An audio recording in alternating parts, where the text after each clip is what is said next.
খিলগাঁয়ের নন্দীপাড়ার ভাইরা, এই মুহাম্মাদিয়া হাফিজিয়া মাদ্রাসায় 7ই নভেম্বর মাগরিবের নামাজের পরে শত শত হাজার মানুষ চোখের পানি ফেলাইয়া নবীর ইশকের প্রমাণ দেখাইয়া দিবা।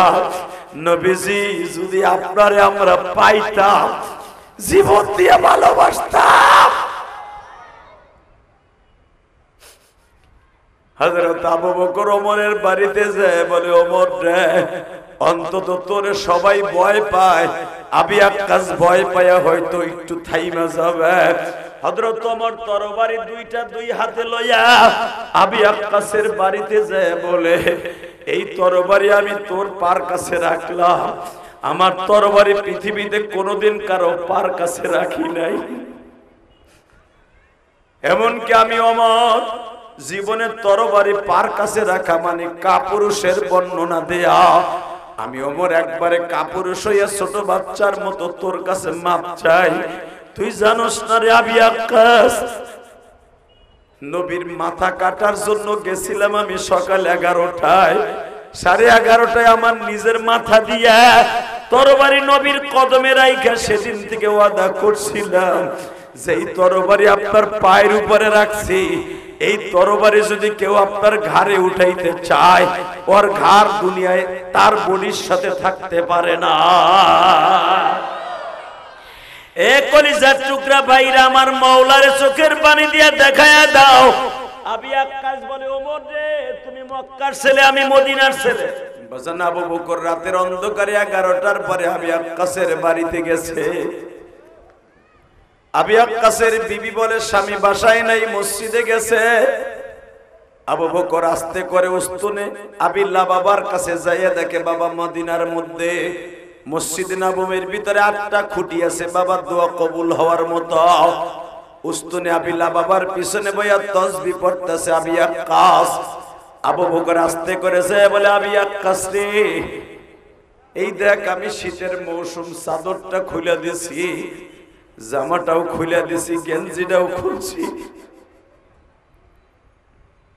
তোর গায়ে যত শক্তি আছে, তুই তো 43 বছরের পোলা। আমি আবু বকর প্রায় 60-এর কাছাকাছি বয়স, কারণ আমার নবীর বয়স যদি 63 বছর হয়, আমার বয়স 61। আল্লাহু আকবার, জোরে বলো। আমার 61 বছর বয়স, এই বৃদ্ধ বয়সে আমার কোনো দুঃখ থাকবে না। এই যে জামাটাও খুলে দিছি, গেঞ্জিটাও খুলে দিছি, আবি আক্কাস রে, তুই যেমনে পারো আমারে বাড়ি দিয়ে পিঠটারে ক্ষত বিক্ষত করে দে। তবে আমার নবী এই 4 দিন হয়ে গেল ঘরের থেকে বাইর হয় না। নবী আমার ইমামতি করতে আসতে পারে না রে আবি আক্কাস।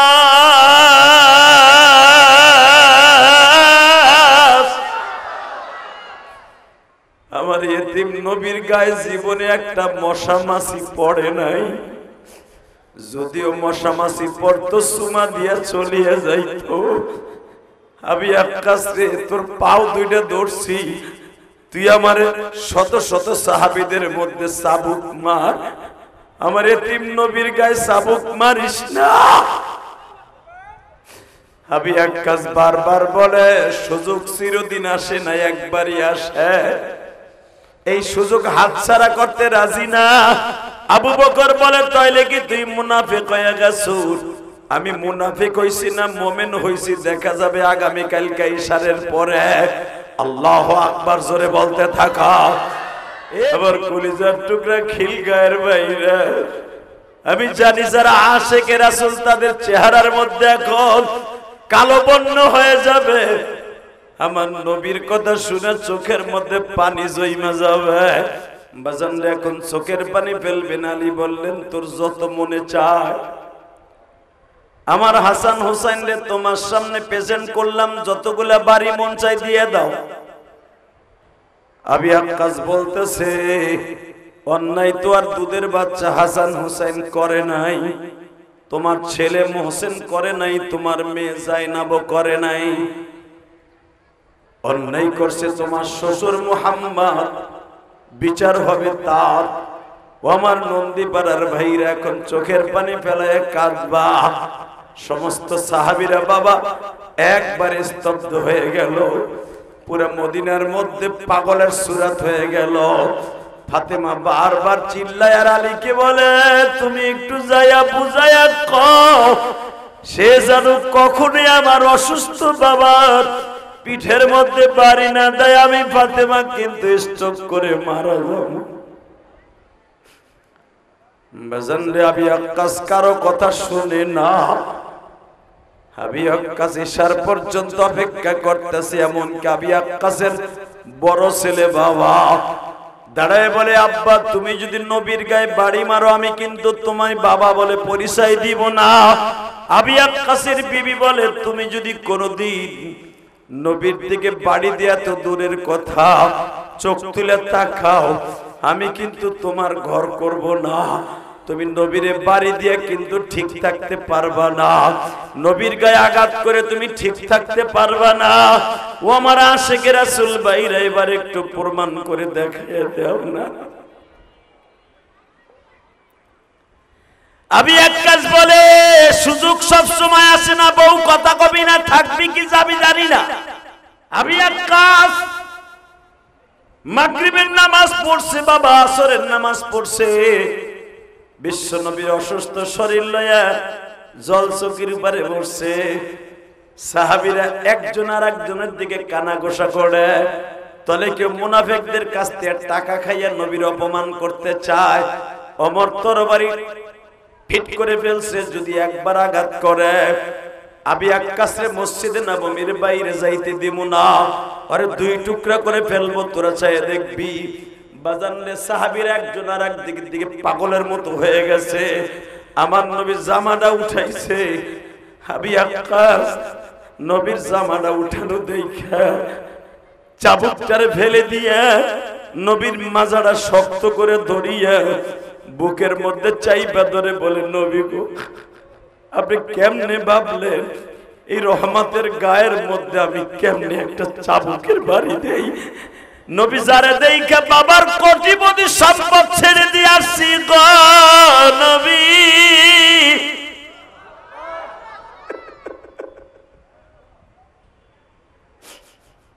বাবার কোটি কোটি টাকার সম্পদ ফেলে দিয়ে আসছি আমার নবীর জন্য। নবীর দপ্তরে হাদিয়া আসলে আমি আক্কাস খাই, আমার ছেলে মেয়ে খাওয়া দাওয়া করে। বাবার কোটি কোটি টাকার সম্পদ থাকার পরও ভিক্ষা করি।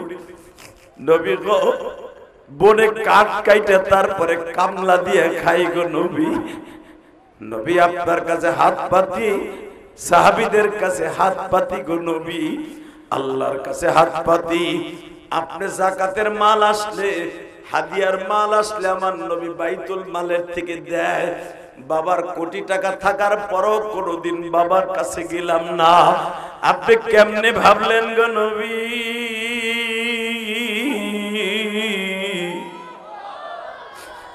আমি আপনার এই তুলার মতো বডির মধ্যে অসুস্থ শরীরে একটা চাবুকের বাড়ি দেব?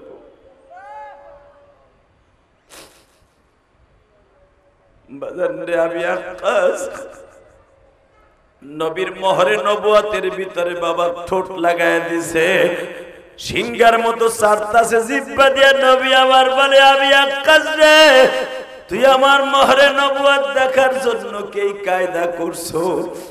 আবি আক্কাস বলে, নবীজি আপনি একদিন বলছিলেন আমার মোহরে নবুয়াত আমার বিবিরাও সবাই দেখে নাই। মোহরে নবুয়াত যার চোখে পড়বে তার জন্য জান্নাত অজীব হয়ে যাবে। নবী আপনার বডিটা আজও পদ্ম কেউ দেখে নাই। নবী আপনার এই পিঠটা দেখার জন্য আমি এই কায়দা করছি।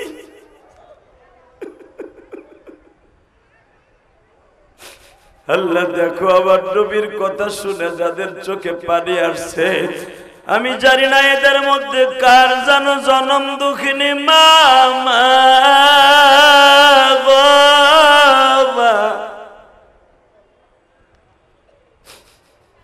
মার মতো দরদি এই জগতে কেউ নাই গো আল্লাহ। এখানে অনেক আলেম ভাইরা আছে, হেফজখানায় পড়ছে, মাদ্রাসায় পড়ছে, মায়ের হাতের খাবার আর খাইতে পারে না। আল্লাহ তুমি তাকায় দেখো আমার মতো যারা মা মা বলে কান্দে, আহারে বাবা আমার দিকে তাকায়া থাকবা, দুই ফোঁটা চোখের পানি ফেলাই আল্লাহর দেখায় দিবা।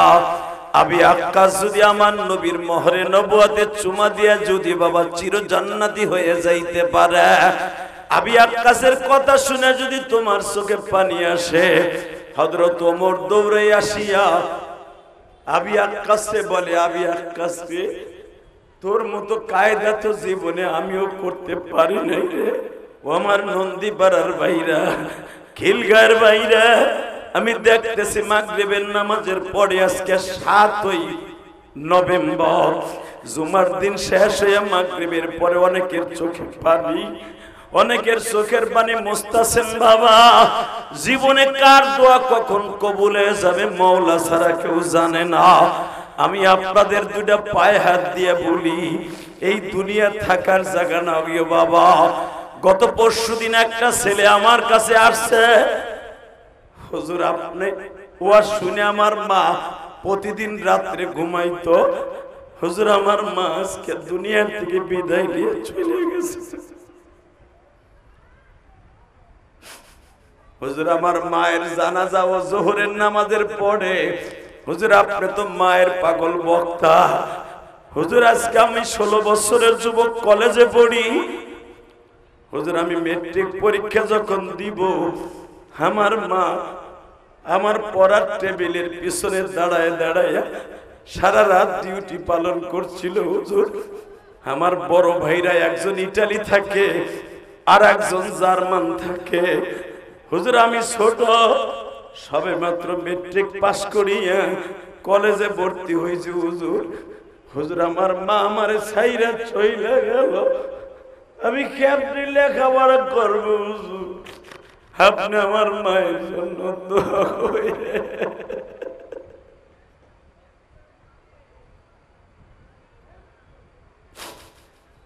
বাবার নন্দী পাড়ার বাইরা, খিলগাঁয়ের বাইরা, ওই ছেলেটার বুকটা যদি তখন ভারিয়া দেখতে পারতাম, মায়ের জন্য কত ব্যথা রে মা রে।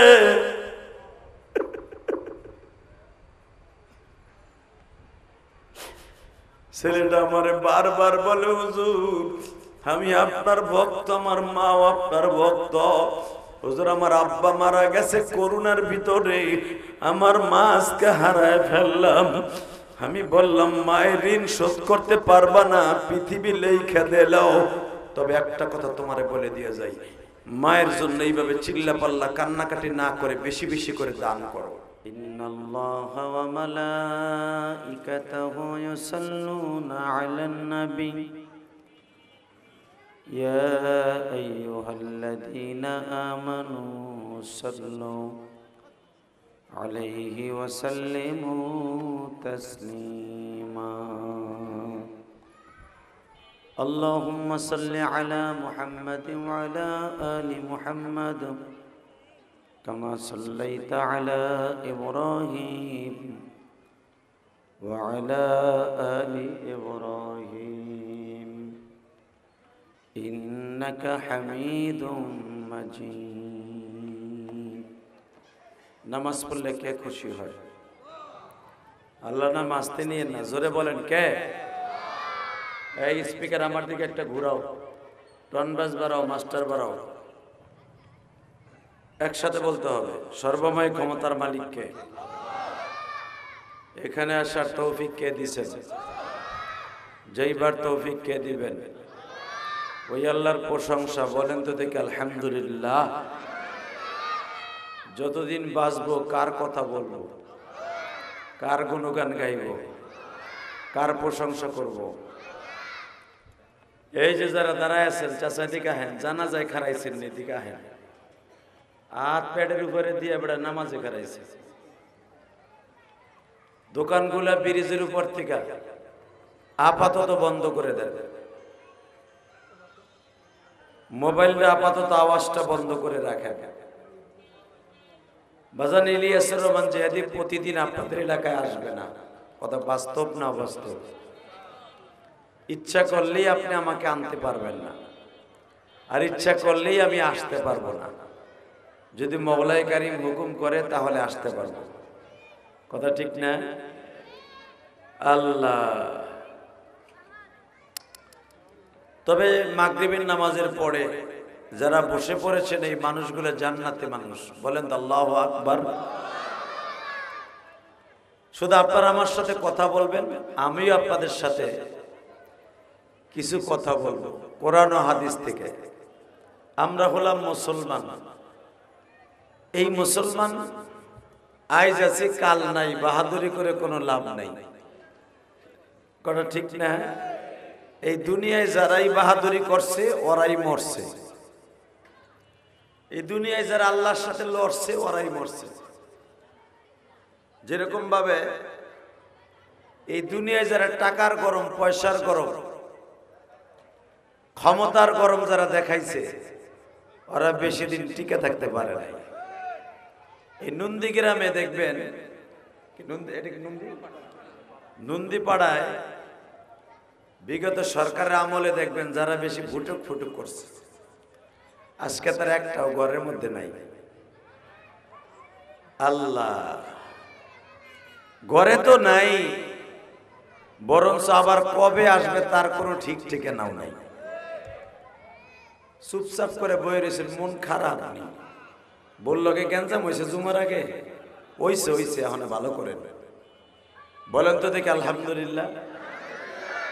ক্ষমতা চিরস্থায়ী নয়, কথাটা কিন্তু বাস্তব, ঠিক না?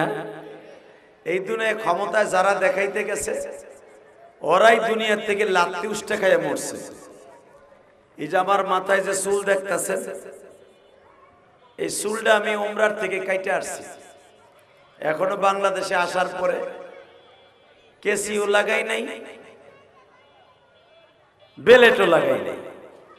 যদি কোন চুলের কথাটা কেন কইলেন, এই জন্য বলছি, আমি যখন আজ থেকে 30 দিন আগে, 1 মাস আগে উমরায় ছিলাম, তো বদরে আবু জেহেলের কবরটা দেখতে গেছিলাম। এই রাস্তায় যারা অটো রিক্সা দিয়ে যাবে কোনো আওয়াজ করবে না, কোনো হরেন দিবে না। তা আবু জেহেলের কবরটা দেখতে গেলাম বদরে, যেখানে আবু জেহেলকে মাইরে ফেলায় রাখছে, কুত্তার মতো ফেলায় রাখছে। কুত্তা কুত্তা কিসি জোরে বলেন কি? আরে কুত্তা তো ভালো, কুত্তা তো জাহান্নামে যাবে না জীবনও, কুত্তা যাবে জান্নাতে। আলহামদুলিল্লাহ বলেন। মাইকের আওয়াজ আরো বাড়ো, মাস্টার বাড়ো, আমার দিকে দাও, কানে গুলির মতো আওয়াজ দাও। মেরে ভাই দোস্ত বুজুর্গ, আবু জেহেলে কবরটা দেখতে গেলাম। দেখতে যাওয়ার পরে আমার লগে একজন আলেম ছিল। বাতাস কই দেস এমনি দে, গাড়ির উপরে দে, এই এতে কাম হইব না বেড়া, এটা ফ্যান লইয়া। আল্লাহ, তো শয়তানের কবরটা দেখার জন্য গেলাম বদরে। দেখবার পরে একজন আলেম আমারে কইতেছে, আমার একটা বড় পাথর দেন। কয় কে? কয় ওর কবরের উপর মারবেন। বাজান রে, কেন এই কবরের উপরে মারতে চায়? কারণ বেঈমান আমার নবীর অনেক মেরেছে। একদিন সকালবেলা আমার নবীরে বেঈমান দাওয়াত দিছে। আল্লাহু আকবার বলেন। দাওয়াত দিয়ে নিয়ে কয়, ভাতিজা তোরে আমি 2টা কথা বলার জন্য দাওয়াত দিছি। কয়টা? 1 নম্বরে আমি তোর জবান থেকে শুনতে চাই তুই এই দেশ ছাড়বি কবে, এই মক্কা কবে ছাড়বি। 2 নম্বরে তোর কাছে বলতে চাই, ভাতিজা তুই দাওয়াত ও তাবলীগের কাজ বন্ধ করবি কবে। নাউজুবিল্লাহ বলে না। বাজান রে, আমার নবী কি কোনদিন দাওয়াতের কাজ বন্ধ করার লোক? কথা জোরে কর না কে? আরো জোরে জোরে। কোন দিন আমার নবী দাওয়াতের কাজ বন্ধ করা লোক না। আরে সাধারণত এই নন্দীপাড়ায় এমন লোক আছে যারা দাওয়াত ও তাবলীগের কাজ করে, চরমনাই যায় আল্লাহর কুতুবের ওখানে ব্যাটারি চার্জ দেওয়ানে লেগে, ওহারে যদি কেউ বুকের উপর পাড়া দিয়েও গুলি করতে চায় যে চরমনাই আর যাইতে পারবি না, ওই পাগলটা কেউ ঠেকায় রাখতে পারবে না। ঠিক না বে ঠিক? এই যে আসতেছে এই মাসের 24, 25, 26, 27, 28 যেই পাগল গুলো যাবে 26, 27, 28 চরমনার মাঠ থেকে যারা টেস্ট পাইছে, যারা মজা পাইছে, এই মজার থেকে কেউ তাদের সরাইতে পারবে না। ঠিক না? ভালো করে বুঝেন তো। আমার নবী হলো দাওয়াত ও তাবলীগের পাগল। বেঈমান যতই বলুক দাওয়াত ও তাবলীগের কাজ করতে পারবি না। পৃথিবী একদিকে, আমার নবীর দাওয়াত আর একদিকে। কথা কন না কেন? আবু লাহাব আমার নবীর চাচা ছিল, চাচা। আবু লাহাব একদিন ডেকে ডেকে বলে, ভাতিজা তোর যন্ত্রণায় আজকে আমরা অস্থির হয়ে গেলাম, তোর জন্য বাহিরে মুখ দেখাইতে পারি না, তোর জন্য আজকে এলাকার মানুষের কাছে দাম পাই না। তোর একটা কথা কই, কি? হয়তো তুই আমাকে মাইরে ফেলা নয়, তোরে আমরা মাইরে ফেলে। নাউজুবিল্লাহ বলেন। বাজান আমার নবী কি মাইরে ফেলানো জিনিস? আহারে, আমার নবী এমন একজন মানুষ ছিলেন, আমার নবীর চেহারার দিকে তাকাইলে গুনাহ জড়ে যেত। ইমানের হালাতে একবার তাকাইলে চোখের জ্যোতি বাড়ত। সুবহানাল্লাহ বাড়ি যেয়ে কইলেন। আমি আবার বলছি, বাজান রে, আমার নবী এমন একজন মানুষ, একবার যদি আমার নবীর দিকে কেউ নেক সুরাতে তাকাইতো, একবার তাকাইতে দেরি আছে বাবা,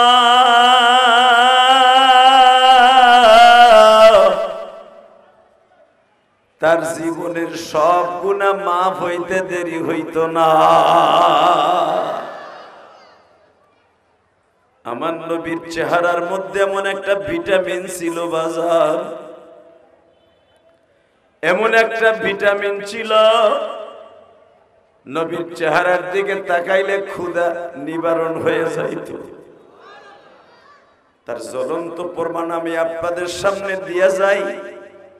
খন্দকের মাঠে যখন সাহাবা একরাম যুদ্ধের জন্য খাল খনন করতেছে, এই যে আপনাকে নন্দীপাড়ায় একটা দেখা যাইতেছে বাবা, খাল দেখা যায় না?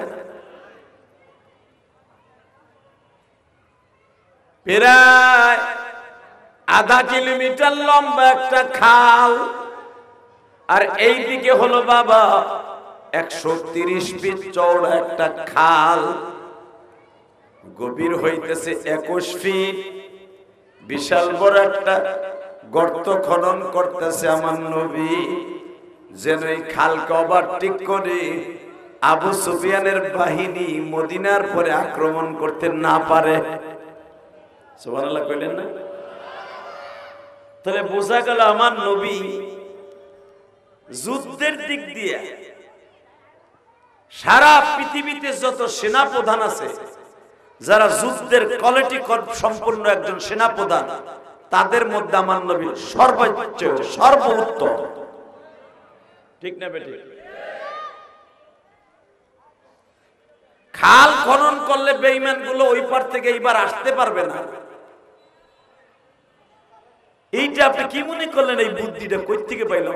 মক্কার ভিতরে, মক্কার মতো জায়গা যেখানে আমার নবীর এই বুদ্ধিটা কে দিল যে আপনি যদি এখানে গর্ত খনন করেন, চারিদিকে পাহাড়, মাঝখানে এই রোডটা পুরোটা খাল খনন করে রাখেন, যেন ওরা খাল ওভারটেক করে আপনার সাহাবীদের পর আক্রমণ করতে না পারে।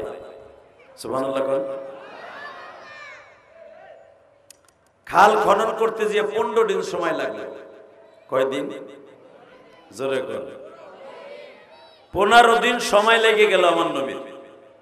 প্রায় 1000 থেকে 1500 সাহাবী খাল খনন করতেছে। এবার দিলটা নরম করবেন। পানি আনছে না? সাহাবীরা যখন খাল খনন করতেছে, খাল খনন করার সময় বিশাল বড় একটা শিলাখণ্ড, পাথরের খণ্ড,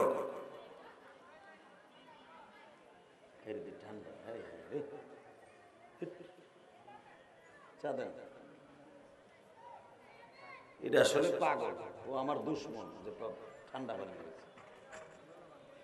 আল্লাহ হেফাজত করুক, জোর করে আমিন। আল্লাহ তো আমার দিকে তাকান, আমার বিশ্ব নবী দেখলেন এই পাথরটাকে অন্তত 40 জন সাহাবী কুড়াল দিয়া, কোদাল দিয়া, শাবল দিয়া পিড়াইয়া সরাইতে পারে না, ভাঙতেও পারে না। আমার নবী একটা শাবল হাতে নিয়ে একটা বাড়ি দিলেন। এক বাড়িতে 40 মণ ওজনের পুরা পাথরটা 10টা টুকরো হয়ে গেল। আরো জোরে। 10টা টুকরো হওয়ার পরে নবী আমার বললেন, এখন 2-3 জনে উঠাইয়া খালদারে প্রচার করো। কথা বলা যাবে না, ভলান্টিয়াররা কথা বলা আস্তে ইশারা কাজ করেন। যারা রাস্তায় দাঁড়ায় আছেন বসেন, একটা লোক রাস্তায় থাকবে না। কি আশ্চর্য, এখানে দাঁড়ায় দাঁড়ায় কথা কইতেছে। আল্লাহ আপনি আমাদেরকে মাফ করে দেন, জোরে কোন আমিন। মেরে ভাই দোস্ত বুজুর্গ, কথাগুলো দিলের কানে শুনেন। কোন দিনের দোয়া কবে কবুল হবে আল্লাহ ছাড়া কেউ জানে না, ঠিক না? ঠিক। আজকে 7ই নভেম্বর, রোজ শুক্রবার মাগরিবের নামাজের পরে এটা আমার প্রথম মাহফিল। আমার মেহেন মাহফিল গাজীপুর মাওনা, অনেক দূরে। শুধু আপনাদের খেদমত আরজ করতে চাই, যতটুকু সময় কথা বলবো দিলের কানে শুনবেন। এমনি আপনারা দেখতেছেন আমি যে চশমাটা পড়ছি এটা পাং পুং এর লেগে দেই নেই। অনেকে ভাবতেছে হুজুরা পাং পুং দিয়ে আমার চশমা, খালি তো আমাকে দোষ দেয়। আমার চোখের অবস্থা দেখছেন, চোখ ফুইলা মরা ব্যাঙের মতো হয়ে গেছে, রসগোল্লা।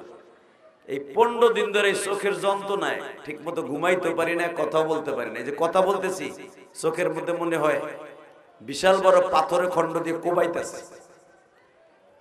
দোয়া করেন যেন চোখটা আল্লাহ ভালো করে দেন, জোর করে আমিন। এই যে আলোর দিক তাকাইলে কলিজাটা বের হয়ে যায়। মেরে ভাই দোস্ত বুজুর্গ,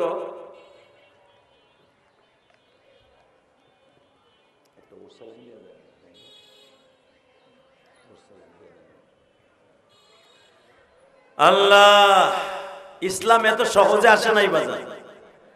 ইসলাম এই নন্দীপাড়া সহজে আসে নাই।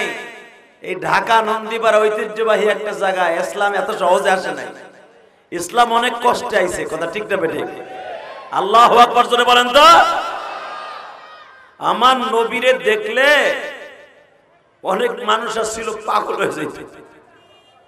মা এসে একদিন আমার নবীরে গোসল করাইতেছে, খুব ডইলে ডইলে আদর করে। এই বুড়া চাচারে তো জীবন ও চাচি একদিন গোসল করাই দেয় নাই, দিছে? ওই যে এমন কইতেছে, না দেয় নাই। কইতে দিব, আপনি জীবনে দিচ্ছেন নি বিড়িরে? একটা সাবান তাই বুড়া বয়সে কিনে দেন নাই মিয়া। বিড়িরে এখনো বুড়া বয়সে কিলায় ঘুষায় পাড়ায়, টাউয়া ধরে টানে, দাঁত মাত ঘুষাইয়ে লড়াই চারাই ফেলায়। ওই কি দিব গোসল করে? আমার নবী ও বিবিদেরকে নিয়ে এক প্লেটে খাইতেন। আমার নবী কোনোদিন বিবিদেরকে রাইখা 2 প্লেটে খায় নাই। আল্লাহু আকবার বলেন তো। আমার নবী কোনোদিন 2 বালিশে ঘুমায় নাই। নবীর বিবিদের বাসায় বালিশ ছিল কোল বালিশ। আমরা যেটা কোল বালিশ কই, এটা ছিল নবীর মাথার বালিশ। নবীর বিবিরা কোনোদিনও নবীর ছাড়া আলাদা কোনো বালিশে ঘুমায় নাই। আর আমাগো বউরা এক বালিশে ঘুমান তো দূরের কথা, যদি রাত্রে একটু টাচ লাগে, টাচ লাগার সাথে গরমের ভিতর অনেক ঘুরে হতো।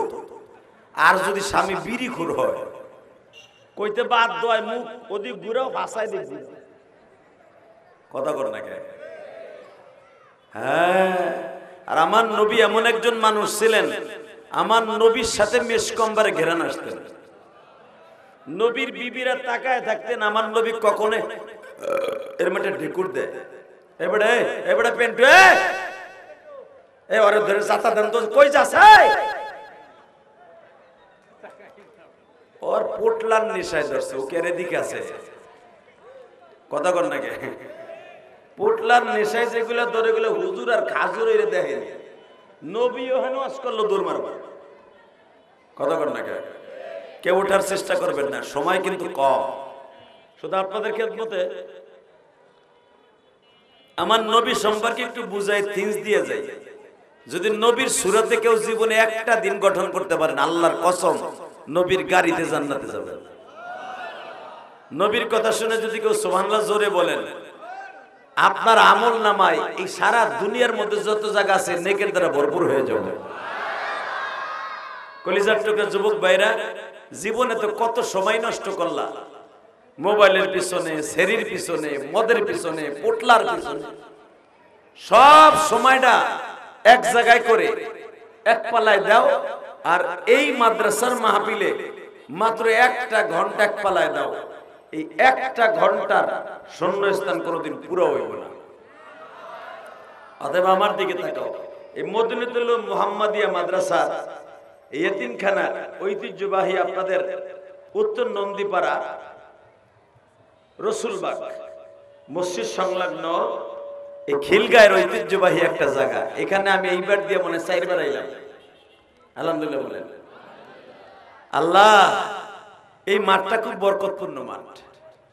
এখানে আমি গুনাহগারের মতো লোক, মাঠটা যদিও ছোট্ট, কিন্তু এখানে যারা বসবাস করে অধিকাংশ নবীর পাগল, অধিকাংশ আমার আল্লাহর পাগল। তাহলে মাগরিবের টাইমে এত লোক হইবে আমি কল্পনাও করি নাই। বলেন তো আল্লাহু আকবার। আল্লাহ, এখনো যারা দোকানপাটে রাস্তাঘাটে ঘোরাফেরা করতেছে, গো বাড়িঘর তুমি চিনো, ওই বেটারে তুমি একটা ধাক্কা দিয়ে হয়তো খালের মধ্যে ফেলাই দাও, নাহলে প্যান্ডেলের ভিতরে নিয়ে ধাক্কা দিয়ে ফেলাও। জোর করে আমিন। ইলিয়াস রহমান জিয়াদি ইশারে নামাজের আজান হইলে থাকবো না, শুধু একটা কথার উত্তর দিতে হবে, এই জমিনটা কার? হুকুম চলে কার? ওই আল্লাহ আছে না? আছে। এবার আমি দেখবো নবীর প্রেমিক কয়জন আছেন, ওই রাস্তার প্রেমিক কয়জন, আর নবীর প্রেমিক কয়জন, আর আমার প্রেমিক কয়জন। রেডি? ওই দেখো এই রাস্তা দিক চাই দিয়েছে। বাসানরে মা আয়েশা বলতেছেন, নবীজি আপনার একটু মনটা চাই, ডইলে ডইলে একটু গোসল দেই। আমার নবী বললেন, আয়েশা রে, আমার শরীরটা আজ পর্যন্ত কাউরে দেখাই নাই। প্রশ্ন আসতে পারে, বউ কি নবীর শরীর দেখে নাই? না গো বাবা, আমার আল্লাহর নিষেধ ছিল, নবী আপনার এই বডিটা অন্য পুরুষের মতো না। আল্লাহু আকবার জোরে বলতে হবে, কারণ আপনার পিঠের মধ্যে 2 ঘাড়ের মাঝখানে একটা মোহরে নবুয়াতের চিহ্ন আছে। এইটা তো দুনিয়ার সব মানুষ দেই নাই। এ আমার নন্দীপাড়ার বাইরা,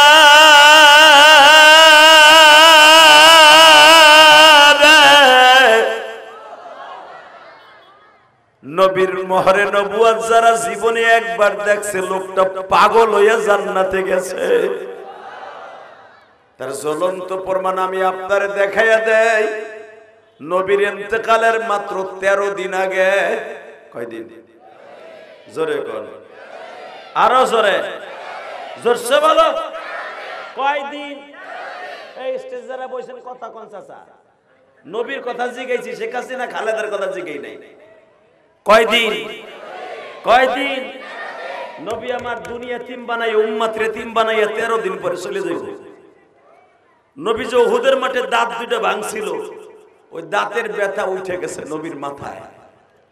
ওই যে এক ইহুদি মহিলা নবীরে বিষ খাওয়াইছিল, ওই বিষের ক্রিয়া আমার নবীর মাথায় উঠছে। নবী মাথা তুলতে পারে না, পাগলের মতো চিল্লায়। নবীর মাজার মধ্যে বল নাই, গিরার মধ্যে বল নাই। ইমামতি করতে গেলে আমার নবী কেমন কেমন যেন মাথাটা ঘুরায়। এরকম ভাবে চলে গেল বাবা 7 দিন। 7 + 5 কত হয়? 7 দিন চলে যাওয়ার পরে আর বাকি থাকে কয় দিন? আরে 6 দিন থেকে 5 দিন বাকি থাকে। হঠাৎ একদিন আমার নবী ইশারের নামাজ পড়াইতে যে ঘুরে পড়ে গেছে। আল্লাহু আকবার বলেন। যেই মানুষটা রাস্তা দিয়ে চললে মনে হইতো পৃথিবীর শ্রেষ্ঠ বাহাদুর যায়, সেই মানুষটা ইমামতি করতে যে ঘুরে পড়ে গেছে। স্টেজের ভিতরে, মসজিদের ভিতরে ঘুরে পড়ে গেছে। সাহাবীরা নবীর বসা অবস্থায় নামাজ কমপ্লিট করলেন। মারহাবা বলেন। নবী আমার বললেন, সাহাবীরা আমি মনে হয় আর মসজিদে আসতে পারবো না, তোমরা যে কোনো একজন ইমাম বানাই নিও। এই কথাটা শোনার পরে কি আপনাকে কষ্ট লাগে না? যেই মানুষটা 11টা বছর ইমামতি করছে, আজকে সেই যায় নামাজটা খালি।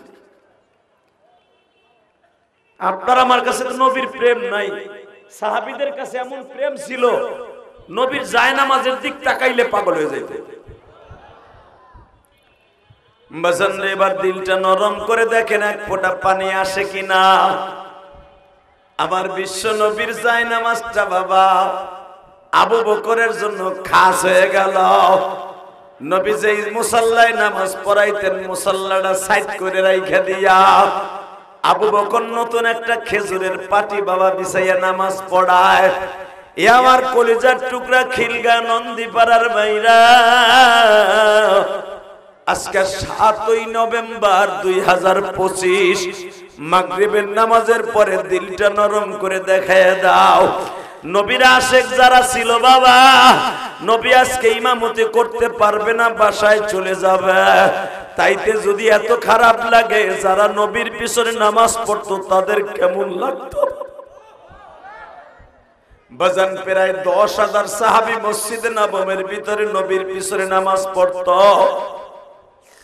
আজকে আমার নবী ঘরে চলে গেছে ফজরের থেকে, আর নবী আসে না। বাজান সরমনে আল্লাহর কুতুব যেদিন মারা গেল আপনারা জানেন, বৃষ্টি হইতেছিল সরমনের মাঠে। অনেক পাগলগুলা বাবা বাস বায়া বায়া দাম দাম করে তালের বিষের মতো জমিনে পড়ছিল। অনেক পাগলগুলি তারে ঠান্ডা করতে চাইছিল, ঠান্ডা করতে পারে নাই।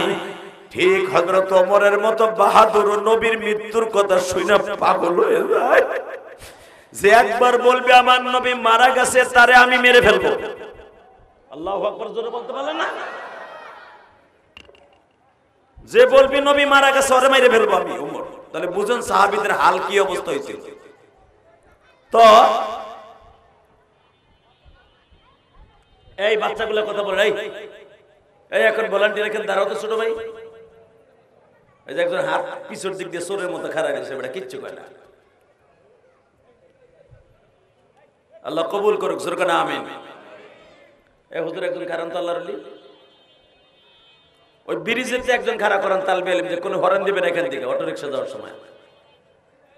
আল্লাহ বাবা কষ্ট হইতেছে আপনাদের, আমার খুব কষ্ট হয়, এমনি মাথা খুব যন্ত্রণা। ওই বাহিরের আউট সাউন্ড আসলে আমি কথা বলতে পারি না। আল্লাহ আমাদের সবাইকে মাফ করে দিক, জোর কানা আমিন। টনটা বাড়াও ছোট ভাই, টনটা বাড়াও, টন টন। এ কলিজার ভাই আমার, বেশটা হালকা বাড়াও, শুধু আমার দিকে তাকাও। তো যখন 5 দিন পর্যন্ত নবী মসজিদে আসে না, ঠিক 12ই রবিউল আউয়াল আমার নবী আজকে চলে যাবে। জোর কান মারহাবা, আরো জোরে কর, আরো জোরে। আল্লাহ যারা নবীর কথা শুনে কানবে, এদের সবাইকে তুমি মাফ করে দিবা। এদের ছেলে মেয়েদের কলি বানাই দেবা, দূরে হ্যাঁ এখানে থাকে। এ কলিজার দাদা আমার, এ কলিজার টুকরা খিলগার ভাইরা, পৃথিবীতে একজন মাত্র মানুষ ছিল যার চেহারার দিক তাকাইলে ক্ষুধা লাগতো না। আরো জোরে কর। তো আমার নবী 5 দিন পর্যন্ত ঘরের মধ্যে বসা, মাথার যন্ত্রণায় উঠাইতে পারে না। তো নবীর ইন্তেকালের 5 দিন আগে, 13 দিন আগে নবী অসুস্থ হয়েছে, আর মাত্র 5 দিন বাকি, ঘরের থেকে বেরোতে পারে না। ইন দি মিন টাইমে নবী সবার কাছ থেকে মাফ চাইতেছে। বাবারা রে, সাহাবীরা রে, আমার হয়তো যাওয়ার টাইম হয়ে গেছে, তোমরা আমারে মাফ করে দিও। সুবহানাল্লাহ জোরে কইলেন না? নবীর একজন সাহাবী, সে নবীর হাতে চুমা দিয়ে কয়, হুজুর আমি আপনারে মাফ করতে পারতাছি না। আপনি আমার কাছে একটা দিক দিয়ে ঋণী আছেন। নবী আমার চোখগুলা বড় বড় কয়, বাবারে আমি জীবনে কারো পরে ঋণ রেখে যাইতে রাজি না। বাবা আমি তোমার কাছে কি ঋণী আছি বলো তো। নবী আপনি একটা যুদ্ধে যাওয়ার সময় আপনি যে ঘোড়ার উপর উঠছিলেন, তখন আমি আপনার ঘোড়ার উপর ওঠার জন্য আমি আমার হাত পাইতে দিছিলাম, আপনি আমার হাতে পাড়া দিয়ে উঠছিলেন। তো আপনি যখন ঘোড়া উঠবেন, ঘোড়ার চাবুক মারার সময় ওই চাবুকটা ঘোড়ার পিঠে না লাগে আমার পিঠে লাগছিল, 4টা দাগ হয়ে গেছিল, রক্তগুলা লাল হয়ে গেছিল কাপড়। হুজুর আমার ওই ব্যথাটা এখন আমি বলতে পারি না। হুজুর আমার কাছ থেকে যদি আপনার মাপ চাইতে হয়, আপনাদের সবার কাছে মাপ চাইতেছেন, আমার একটা দাবি, আমি আপনার পিঠে একটা চাবুকের বাড়ি মারব। আল্লাহু আকবার বললেন না? আমার নবী মুস্কি হাসে দিয়া কয়, একটা বাড়ি মারলে কি আমার মাফ করে দিবা? হ্যাঁ, আপনি তো বলছেন আল কতল বিল কতল আল আনফা বিল আনফা। যদি কেউ নাক নষ্ট করে দেয় ঘুষি দিয়া, তুমিও তার নাক নষ্ট করে দাও। আর সিন্ন বিল সিন, তুমি যদি কাউরে দাঁত ভেঙে দাও, শরীয়ত হলো তার দাঁতটা ঘুষি দিয়ে ভেঙে দাও, এটা হলো শরীয়ত। বুঝলেন না আমার কথা? কোরআনে আল্লাহর হুকুম। নবী আপনি আমারে বাড়ি দিয়েছিলেন, একটা বাড়ি দিলে আমার আর কোনো দাবি থাকবো না। নবী আমার বললেন, তুমি কি সবার সামনে বাড়ি দিবা? আমি তো অসুস্থ মানুষ, না গোপনে দিবা? ওই সাহাবী বলে, হুজুর আমার যখন আপনি বাড়ি দিয়েছিলেন তখন অন্তত শত শত সাহাবী ছিল যুদ্ধের মাঠে, আমি সাহাবীদের সামনেই বাড়ি দিব। বাজানরে মাত্র 3 মিনিটের ভিতরে পুরো মক্কার মধ্যে খবরটা ছড়িয়ে পড়ল। নবীর একজন প্রিয় সাহাবী, যার সাথে এতগুলা যুদ্ধে অংশগ্রহণ করছে, এতগুলা সাহাবী যার আন্ডারে কাজ করে, সেই সাহাবী আমার নবীর আবি আক্কাস নামে সাহাবী, যে ধনাঢ্য পরিবারের ছেলে, নবীর জন্য এমন কোন যুদ্ধ নাই, চান্দা দেয় নাই। নবী যারে গৌরব করে বলতেন, ও ধনী পরিবারের ছেলে হইলে কি হবে, ধন থাকা সত্ত্বেও যার ধন আল্লাহর রাস্তায় লাগে না, ওর মতো বদমাশ আল্লাহর জমিনে হয় না। এই যে বাড়িওয়ালার টাকা বাড়ি ভাড়া থেকে আল্লাহর রাস্তায় কিছু টাকা দান করে না, ওর মতো বাটপার আল্লাহর জমিনে থাকতে পারে না। বাড়িটা কে দিছে? কে? তোমার বাপে দিছে না? কথা কর না কেন? এই মেয়েটা, তোমার বাপ ভাড়া রয়েছে, এখন তুমি 6 তলা 10 তলা বিল্ডিং না, তোমার দুলাভাই দিছে। যে আল্লাহ দিছে ওই আল্লাহর নামে দান করতে হবে, কথা ঠিক না? বিল্ডিং ওয়া আনফিকু মিম্মা রাযাকনাহুম ইউনফিকুন, আমি তোরে দিছি তুই আমারে দে। তুই দিবি না, তোর বিল্ডিং এ ফাটল ধরাবো, ভূমিকম্প দেব কারো। এই নন্দীপাড়া একটা বিল্ডিং ও ফাটবো না, তোরটা ফাটল ধরবো, ভাড়া দিয়া 2 দিন পর চলে যাবো। কথা কর না কেন? কারো বিল্ডিং এ আগুন লাগাবো না কারেন্টের, তোর বিল্ডিং এ আগুন লাগাবো। কথা কর জোরে জোরে। ঠিক আছে, তাহলে আপনারা আমার সাথে একমত। কলিজার ভাই আমার, ভালো করে বুঝছেন তো? আমার বিশ্বনবী বললেন, তুমি যদি একটা বাড়ি দিয়ে আমারে মাফ করে দাও, আমার কোনো দুঃখ নাই। বলেন তো আল্লাহু আকবার। এই কথা বইলা নবী বললেন, ঠিক আছে এই জামাটা উঠাইলাম, বাড়ি দাও না, আমি আপনার ঘরের মধ্যে গোপনে বাড়ি দিব না, সাহাবীকে সামনে বাড়ি দিব। দারে কুতনির হাদিস, আনাস ইবনে মালিক বলেন, আমি নবীর পিছনে ওযুর পানি নিয়ে দাঁড়ায় আছিলাম, আমার নবী ওযু করবে। ইন্দিমিন টাইমে নবীর সাথে রাবি আক্কাসের সাথে কথা হইতেছে। নবী বললেন, তাহলে কোন সময় বাড়ি দিবা? আগামী কালকে ইশারের পরে আমি আপনার বাড়ি দিব।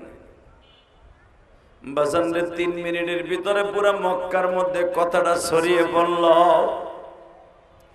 আগামী কালকে ইশারের সময় আমার নবীর পিঠের মধ্যে বাড়ি দেবে আবি আক্কাস, ধনাঢ্য পরিবারের ছেলে, এত বড় একজন ধনাঢ্য পরিবারের পোলা, নবী যারে অনেক ভালোবাসতেন, আজকে সে নবীরে মারবে। বাজান আবু বকর রাতের অন্ধকারে 11টার পরে আবি আক্কাসের বাড়িতে গেছে। আবি আক্কাসের বিবি বলে স্বামী বাসায় নাই, মসজিদে গেছে। আবু বকর আস্তে করে উস্তুনে আবিল্লাহ বাবার কাছে যাইয়া দেখে বাবা মদিনার মধ্যে মসজিদ নববীর ভিতরে 8টা খুঁটি আছে, বাবার দোয়া কবুল হওয়ার মতো। উস্তুনে আবিল্লাহ বাবার পিছনে বইয়া তাসবিহ পড়তেছে আবি আক্কাস। আবু বকর আস্তে করে যায় বলে আবি আক্কাস রে, এই দেখ আমি শীতের মৌসুম, চাদরটা খুলে দিছি, জামাটাও খুলে দিছি, গেঞ্জিটাও খুলছি, তোর গায়ে যত শক্তি আছে, তুই তো 43 বছরের পোলা। আমি আবু বকর প্রায় 60-এর কাছাকাছি বয়স, কারণ আমার নবীর বয়স যদি 63 বছর হয়, আমার বয়স 61। আল্লাহু আকবার জোরে বলো। আমার 61 বছর বয়স, এই বৃদ্ধ বয়সে আমার কোনো দুঃখ থাকবে না। এই যে জামাটাও খুলে দিছি, গেঞ্জিটাও খুলে দিছি, আবি আক্কাস রে, তুই যেমনে পারো আমারে বাড়ি দিয়ে পিঠটারে ক্ষত বিক্ষত করে দে। তবে আমার নবী এই 4 দিন হয়ে গেল ঘরের থেকে বাইর হয় না। নবী আমার ইমামতি করতে আসতে পারে না রে আবি আক্কাস।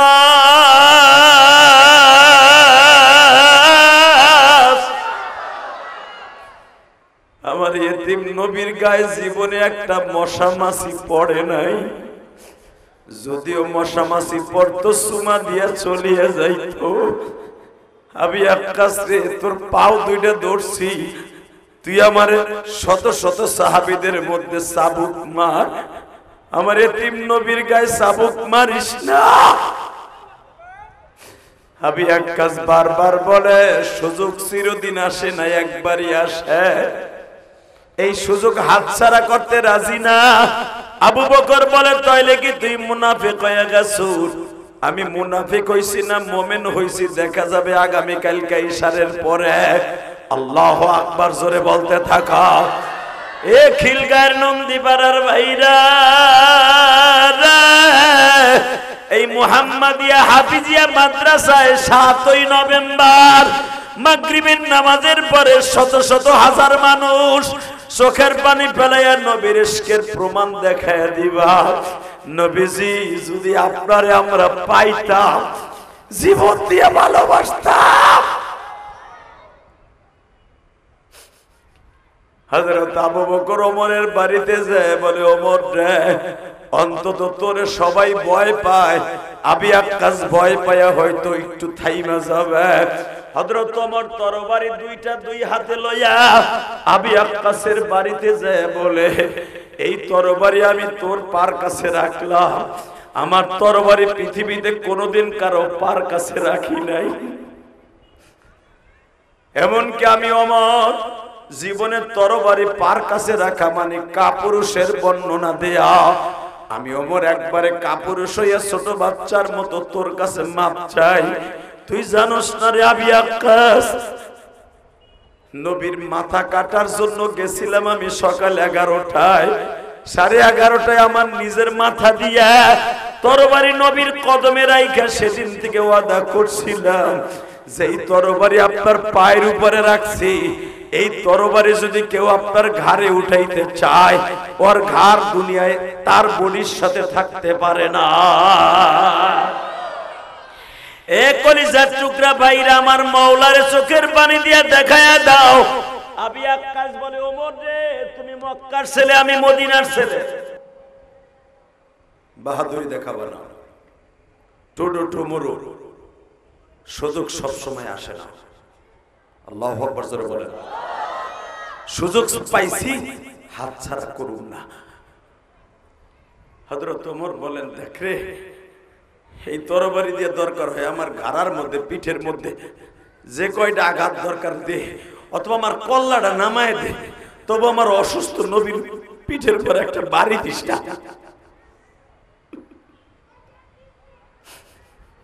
আবার কলিজার টুকরা খিলগাঁয়ের ভাইরা, আমি জানি যারা আশিকে রাসূল তাদের চেহারার মধ্যে এখন কালো বর্ণ হয়ে যাবে। আমার নবীর কথা শুনে চোখের মধ্যে পানি জমে যাবে। বাজান রে, শুধু আমার সাথে একটা ওয়াদা দেন, এই জামানায় যদি কেউ বলতো বাইতুল মুকাররমের ইমাম সাহেব আব্দুল মালিক রে আমি একটা চাবুক দিয়ে বাড়ি দিব, আমার মন বলে কওমি মাদ্রাসার আলেমগুলা ওরে পিটাইয়া দুনিয়ার থেকে খতম করত। কথা কন না কেন? এশিয়া মহাদেশের মধ্যে শ্রেষ্ঠ আলেমদের মধ্যে আব্দুল মালিক সাহেব একজন। ইনায়েতুল্লাহ আব্বাসীর একটা সামসা বাকবার, সে আব্দুল মালিক সাহেব কয় বইটা মৌলবী, বইটা বিসি মৌলবী। আরে আব্দুল মালিক সাহেবের একটা ছেলে যদি মুইটা দেয় তুই বাইসে যাবি। কথা কর না, এত পরিমাণ ছাত্র আব্দুল মালিক। আব্দুল মালিক সাহেব এমন একটা বইটা বেড়াবো, এই বাচ্চাগুলা আমার দিক তাকাও বাবা, তোর আল্লাহর ওলি, জোরে কর মারহাবা। এই বাচ্চাগুলো একদিন আল্লাহর ওলি হয়ে যাবে যেদিন আমি থাকবো না। আব্দুল মালিক সাহেব জানেন কতবার আল্লাহর ওলি? ওই লোকটা যে কত বড় বুজুর্গ তার স্যান্ডেলের দিক তাকাইলে বোঝা যায়। কথা কর না কেন? 300 টাকার এক জুতা, প্লাস্টিকের জুতা পায়ে দিতে দিতে বলতে বলতে তালের ডঙ্গা হয়ে গেছে। ওইটা দিয়ে হজে যায়, ওইটা পায়ে দিয়ে জুমায় যায়, ওইটা পায়ে দিয়া বাংলাদেশের বড় বড় কনফারেন্সে যায়, ওই জুতাটা পায়ে দিয়েই খতিবগিরি করতে যায়। নিরহংকার একজন মানুষ আমার নবীর মতো। আল্লাহু আকবার জোরে বলেন না কেন? হ্যাঁ, আমার যদি বকস দুঃখ নাই কেন, আমি হলো টেডি মাওলানা, আমারে বক, আমার কোনো কোয়ালিটি নাই, কোয়ালিটি সারা মাওলানা আমি, আমারে গালিদের কিছু চর্চা দেয় না। কিন্তু আব্দুল মালিক সাহেব বাংলাদেশের একটা নক্ষত্র। এর যে গালি দিবে ওর জায়গায় পুঁতে ফেলাবো বেটা, হাতের নাগারে যদি কোনোদিন পায়। কথা কন না কেন? একজন আব্দুল মালিক সাহেবকে গালি দিলে যদি কওমির আলেমদের শরীরে আগুন লাগে, দোজাহানের বাদশা যার জন্য ওমর ছিল জানোয়ার, নবীর ছায়াতলে সে হয়ে গেছে আনোয়ার। আল্লাহু আকবার জোরে বলতে পারো না? এবার একটা আওয়াজ দিতে হবে। যদি কাদিয়ানির গোষ্ঠী আমার নবীরে গালি দিয়া বলে নবী মুহাম্মদ একটা চরিত্রহীন, নবী মুহাম্মদ কোনদিন শেষ নবী না, তার চরিত্রে ভেজাল ছিল, এই জন্য মির্জা গোলাম মোহাম্মদ কাদিয়ানির আমরা নবী বানাইছি। কওমি উলামা একটা দীপ্ত কণ্ঠে আওয়াজ দেন। এই 15ই নভেম্বর সরওয়ার্দী উদ্যানে আলেম উলামাদের ডাক আসছে, খতমে নবুয়তের কান্ডারি, খতমে নবুয়তের পাগল পীর সাহেব মধুপুর ডাক দিয়েছে, সারা বাংলার তাওহীদি জনতা সরওয়ার্দী উদ্যানে উপস্থিত হবে, উপস্থিত হয়ে দেখাই দিবে কাদিয়ানির বাংলাদেশে থাকবে কোনো দুঃখ নাই, মুসলমান নাম নিয়ে থাকতে পারবে না, পারবে না, পারবে না, পারবে না। এই প্রস্তাবে কাকে রাজি আছো? আল্লাহকে দুই হাত দেখায় দাও, দেখায় দাও।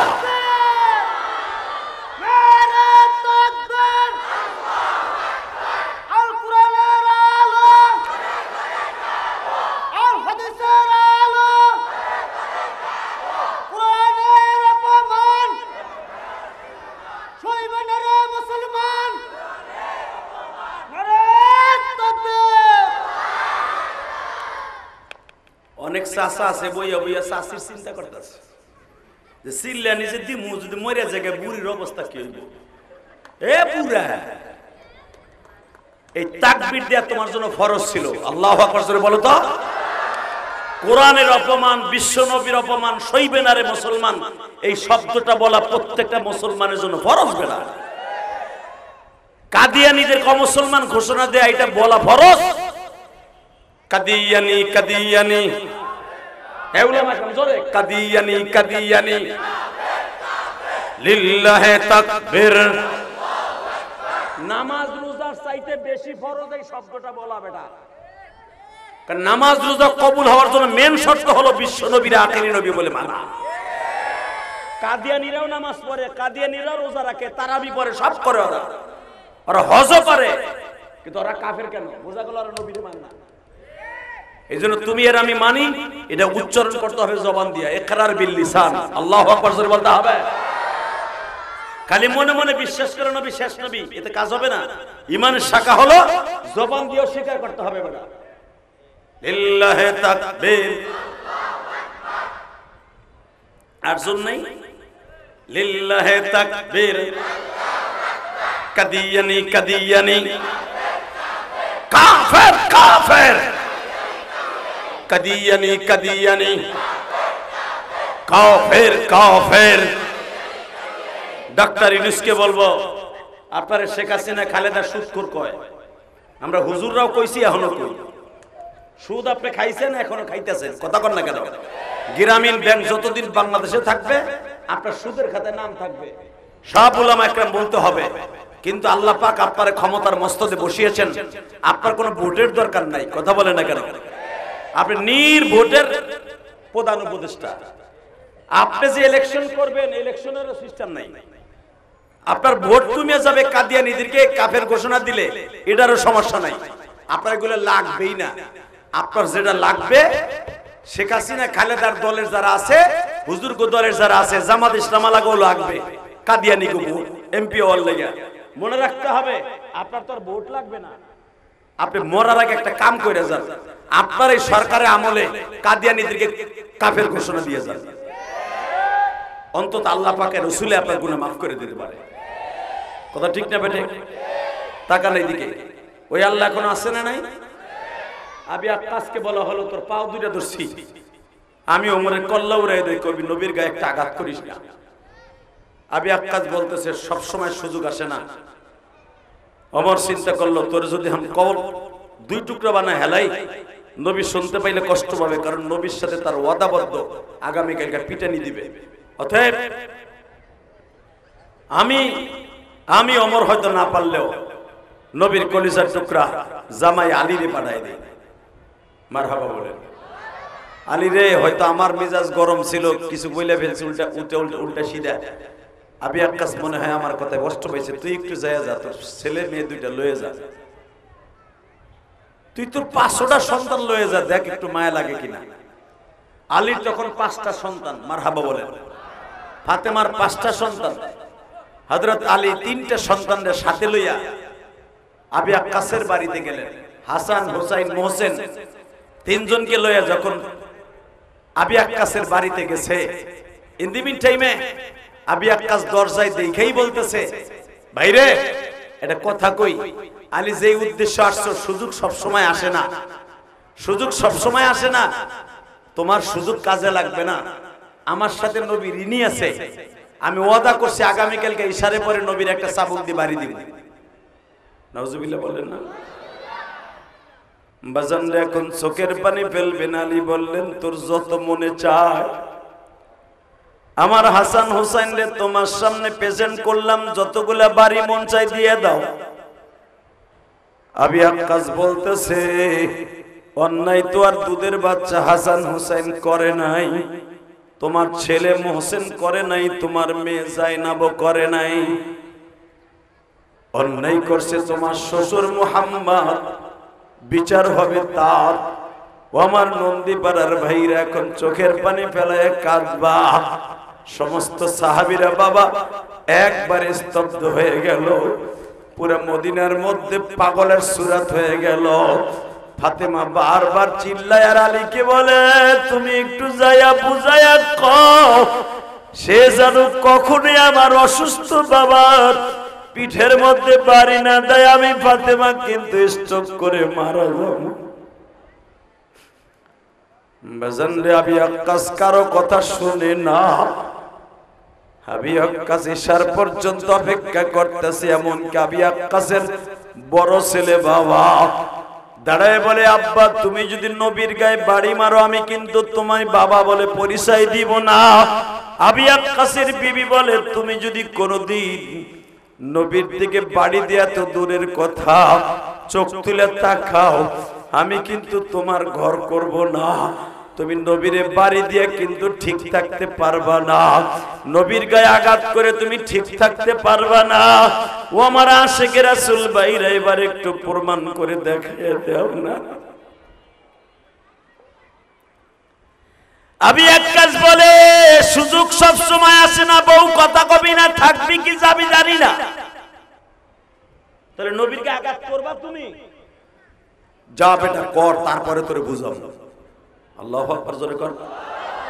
যা তুই আগে নবীর একটা বাড়ি মাইরায়, তারপরে দেখাবো তোরে, তোরে আমি খুন করব। যা এবার কাঁদবে না। যুবক ভাই, গুনাহ করতে লাগবে 60 বছর 70 বছর, আর আমার মাওলার মাফ করতে লাগবে 1 সেকেন্ড টাইম। 1 সেকেন্ড টাইম লাগবে। অন্তরের খবর কে জানে? যদি আমার নবী জানতো যে আবি আক্কাসের মনের মধ্যে কি আছে, তাহলে নবী গায়েব জানতো। কথা কন না?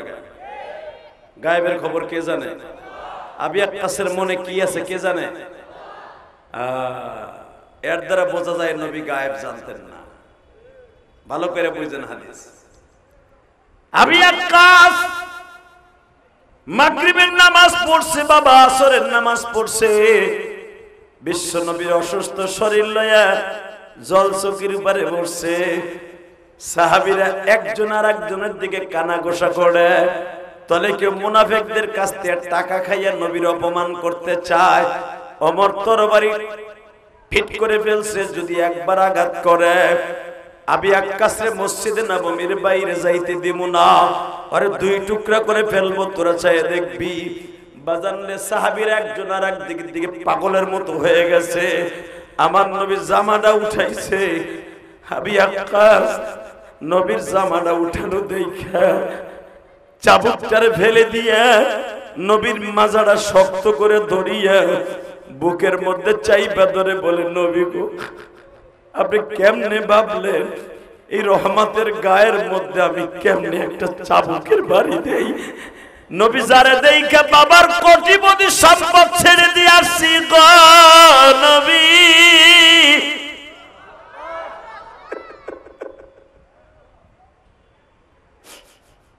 বাবার কোটি কোটি টাকার সম্পদ ফেলে দিয়ে আসছি আমার নবীর জন্য। নবীর দপ্তরে হাদিয়া আসলে আমি আক্কাস খাই, আমার ছেলে মেয়ে খাওয়া দাওয়া করে, বাবার কোটি কোটি টাকার সম্পদ থাকার পরও ভিক্ষা করি। নবী গো, বনে কাঠ কাইটে তারপরে কামলা দিয়ে খাই গো নবী। নবী আপনার কাছে হাত পাতি, সাহাবীদের কাছে হাত পাতি গো নবী, আল্লাহর কাছে হাত পাতি। আপনি যাকাতের মাল আসলে, হাদিয়ার মাল আসলে আমার নবী বাইতুল মালের থেকে দেয়। বাবার কোটি টাকা থাকার পরও কোনোদিন বাবার কাছে গেলাম না। আপনি কেমনে ভাবলেন গো নবী?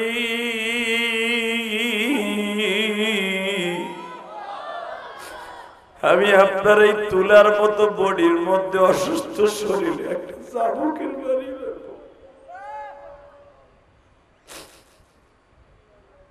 বাজান রে, আমি আক্কাস নবীর মোহরে নবুয়াতের ভিতরে বাবা ঠোঁট লাগায় দিছে, সিংহার মতো সারতাছে জিহ্বা দিয়ে। নবী আমার বলে, আমি আক্কাস রে, তুই আমার মোহরে নবুয়াত দেখার জন্য কি কায়দা করছো? আমি আক্কাস বলে, নবীজি আপনি একদিন বলছিলেন আমার মোহরে নবুয়াত আমার বিবিরাও সবাই দেখে নাই। মোহরে নবুয়াত যার চোখে পড়বে তার জন্য জান্নাত অজীব হয়ে যাবে। নবী আপনার বডিটা আজও পর্যন্ত কেউ দেখে নাই। নবী আপনার এই পিঠটা দেখার জন্য আমি এই কায়দা করছি।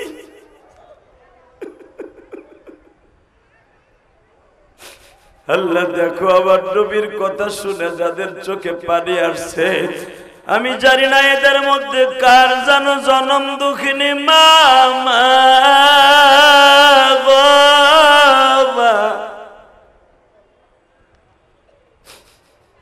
মার মতো দরদি এই জগতে কেউ নাই গো আল্লাহ। এখানে অনেক আলেম ভাইরা আছে, হেফজখানায় পড়ছে, মাদ্রাসায় পড়ছে, মায়ের হাতের খাবার আর খাইতে পারে না। আল্লাহ তুমি তাকায় দেখো, আমার মতো যারা মা মা বলে কান্দে, আহারে বাবা আমার দিকে তাকায়া থাকবা, 2 ফোঁটা চোখের পানি ফেলাই আল্লাহর দেখায় দিবা। আবি আক্কাস যদি আমার নবীর মোহরে নবুয়াতে চুমা দিয়া যদি বাবা চির জান্নাতি হয়ে যাইতে পারে, আবি আক্কাসের কথা শুনে যদি তোমার চোখে পানি আসে, হযরত ওমর দৌড়ে আসিয়া আবি আক্কাসে বলে, আবি আক্কাসে তোর মতো কায়দা তো জীবনে আমিও করতে পারি নাই রে। তুই যে এই কায়দাটা করছো আমি কোনোদিন বুঝতে পারি নাই রে আবি আক্কাস।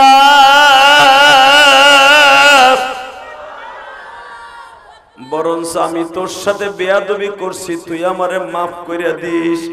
ও আমার নন্দীপাড়ার ভাইরা, খিলগাঁয়ের ভাইরা, আমি দেখতেছি মাগরিবের নামাজের পরে আজকে 7ই নভেম্বর, জুমার দিন শেষ হয়ে মাগরিবের পরে অনেকের চোখে পানি, অনেকের চোখের পানি মুছতাছেন। বাবা, জীবনে কার দোয়া কখন কবুল হয়ে যাবে মওলা ছাড়া কেউ জানে না।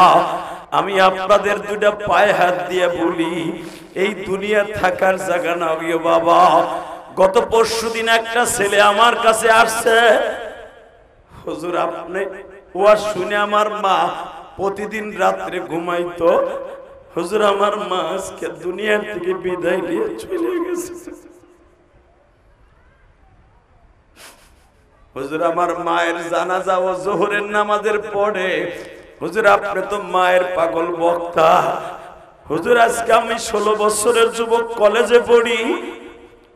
হুজুর আমি মেট্রিক পরীক্ষা যখন দিব, আমার মা আমার পড়ার টেবিলের পিছনে দাঁড়ায় দাঁড়ায় সারা রাত ডিউটি পালন করছিল। হুজুর আমার বড় ভাইরা একজন ইটালি থাকে আর একজন জার্মান থাকে।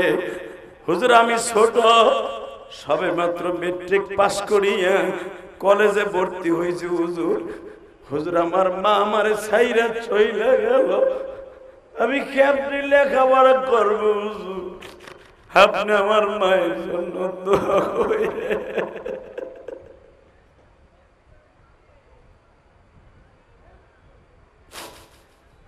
আমার নন্দীপাড়ার বাইরা, খিলগাঁয়ের বাইরা, ওই ছেলেটার বুকটা যদি তখন ভারিয়া দেখতে পারতাম, মায়ের জন্য কত ব্যথা রে মা রে।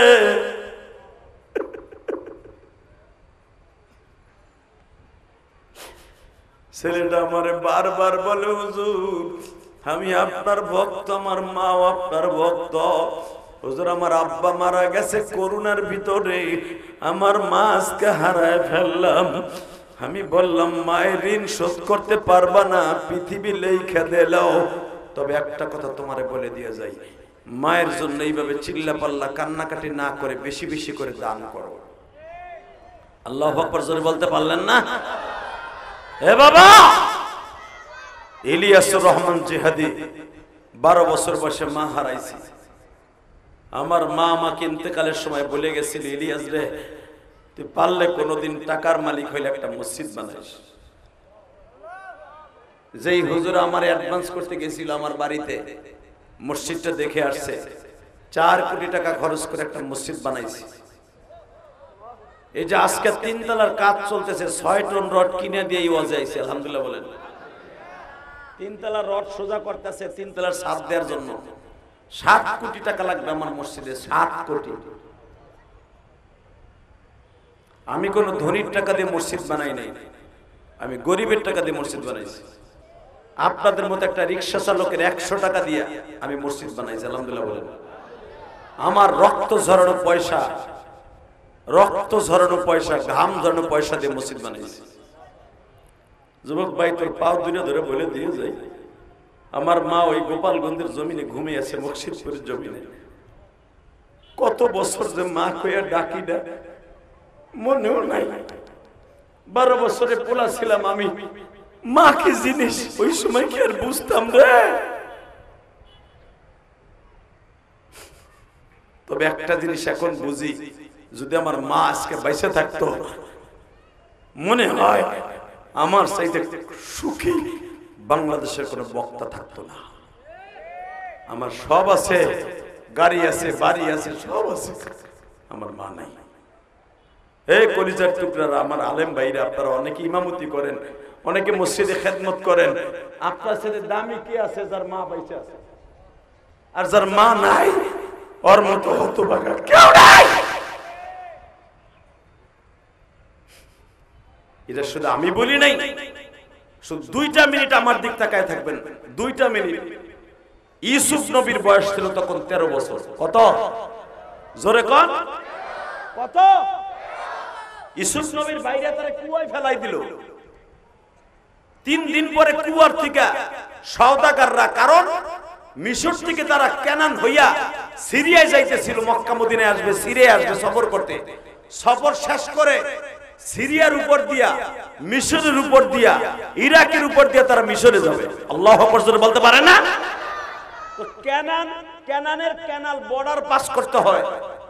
আমি ইউসুফ নবীর যেই কুয়ার মধ্যে ফেলছিল 2013 সালে এই কুয়াটা দেখছিলাম। এই কুয়ার পানি কিয়ামত পর্যন্ত কমবে না। আল্লাহু আকবার জোরে বলতে পারেন না? 5টা কুয়ার পানি কিয়ামত পর্যন্ত যাররা পরিমাণ কমবে না।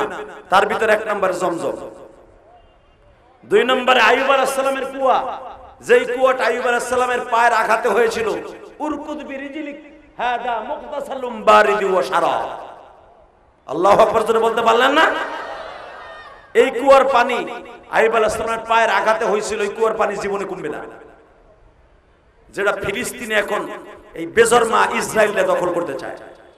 ফিলিস্তিনিরা বলছে জীবনে 1 ফোঁটা রক্ত থাকতে আইয়ুব আলাইহিস সালামের এই কুয়াকে তোকে দখল করতে দিব না, দিচ্ছেও না।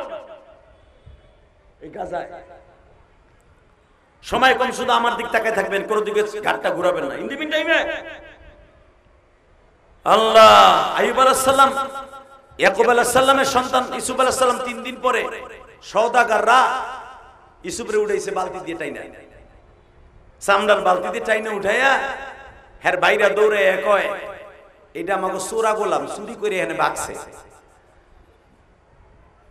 এটা আমরা বিক্রি করে এলাম। সওদাগর যিনি মালিক ছিল, মালিক ইবনে আউস, সে বলতেছে এই গোলাম কোনোদিন চুরি করতে পারে না।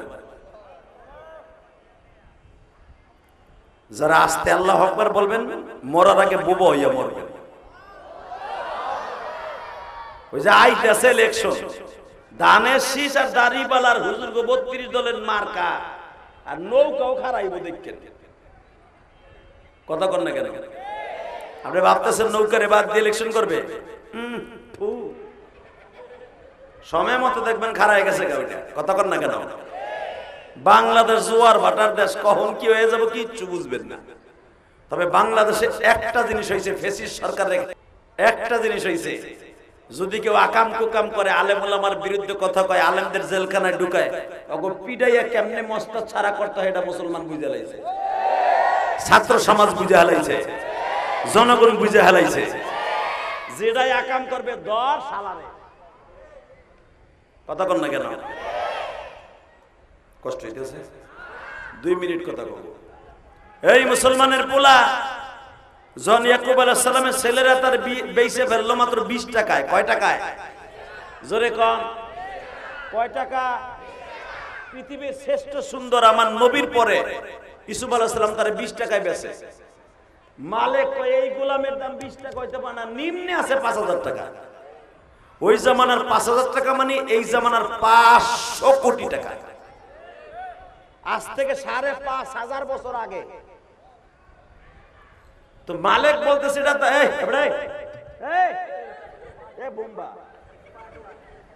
সামনে বসে গেল। আল্লাহ কবুল করুক, জোরে বলেন আমিন। কষ্ট পাইতেছেন? আমার দিক তাকান। 2টা মিনিট।